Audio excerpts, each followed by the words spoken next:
کوئی نہیں تھا تو سوال پیدا ہوتا ہے کہ منو پوجتے کس کو تھے؟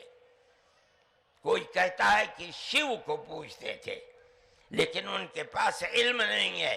بہت کم لوگ یہ بتاتے ہیں کہ منو کچھ نہیں تھا دنیا میں، وہ اوم کو پوجتے تھے۔ میں نے کہا اوم کون ہے؟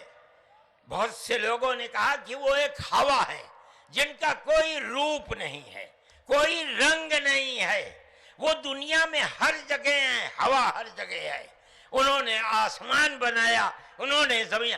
میں نے کہا کہ ارے بابا، انہی کو تو ہم اللہ کہتے ہیں، انہی کو تو تم ایشور کہتے ہو، اسی کو تو ہم اللہ کہتے ہیں۔ فارسی بولنے والے خدا کہتے ہیں، انگریزی بولنے والے گاڈ کہتے ہیں۔ اس کا مطلب یہ ہے کہ منو ایک اللہ، منو یعنی آدم، ایک اوم یعنی ایک اللہ کو پوجتے تھے۔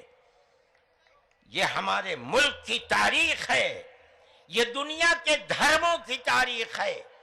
کوئی ثابت نہیں کر سکتا کہ اوم یعنی آدم، اللہ کو چھوڑ کر جس اللہ نے اپنے ہمارے عقیدے کے مطابق ان کے پتلے کو، پہلے دھرتی کو پیدا کیا، دھرتی میں مٹی پیدا کی، اور جتنے رنگ اور جتنی طرح کی مٹی تھی، سب مٹی میں سے تھوڑا تھوڑا لے کر اللہ نے یعنی اوم نے اپنے ہاتھ سے آدم یعنی منو کے پتلے کو بنایا۔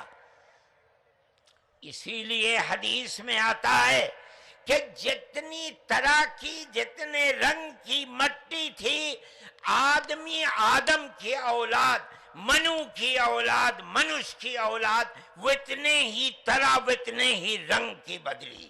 کوئی مٹی سخت ہے، آدمی کے دل کے اندر سختی ہے، کوئی مٹی نرم ہے۔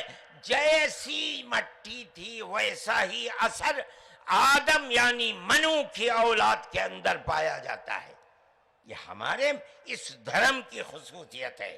اس کا مطلب ہے کہ سب سے پہلے لا الہ الا اللہ کی آواز ہندوستان کی دھرتی پر اتری ہے، یہاں سے پیدا ہوئی ہے۔ سب سے پہلے منو نے اوم کی عبادت کی ہے۔ اوم ایک ہے، اللہ ہے، ایک ہے، اس کا کوئی شریک نہیں ہے۔ پھر یہ چیز چلتی رہی۔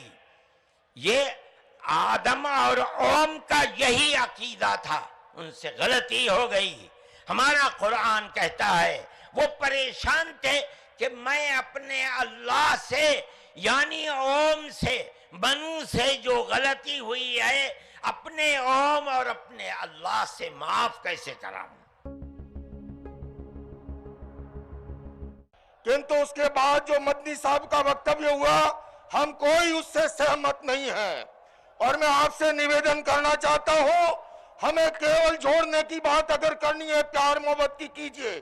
یہ جتنی کہانی سنائی ہے، اللہ، منو، یہ وہ، اس سے 4 گنا کہانی میں سنا سکتا ہوں۔ میں مدنی صاحب، آپ میرے پتا تلیہ ہیں، میں آپ کو دعوت دیتا ہوں ساسرارتھ کے لیے۔ آپ دلی آئیے، آپ مجھے سہارنپور بلا لیں گے، میں سہارنپور آؤں گا، اور آپ کو نویدن کرتا ہوں، جین دھرم کے 24ویں تیرتھنکر بھگوان مہاویر ہوئے، اور اس سے پہلے بھگوان پارس 23ویں تھے، اور اشٹنیمی جو ہے یوگی راج کرشن کے چچیرے بھائی تھے۔ کنتو یاد رکھیے، اس سے پہلے تیرتھنکر بھگوان رشبھ تھے، جن کے پتر بھرت اور باہوبلی کے آدھار پر اس بھارت دیش کا نام پڑا ہے۔ آپ ایسے نہیں مٹا سکتے۔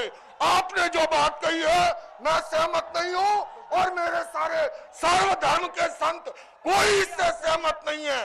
ہم کیول سہمت ہیں، آپس میں مل جل کے رہیں، پیار سے رہیں، محبت سے رہیں، اور اس کے سوائے یہ جو کہانی اوم، منو، اللہ، اس کی اولاد، یہ فالتو کی باتیں ہیں، سارا پلیٹا لگا دیا ایکتا کے سدبھاونا کے سمیل۔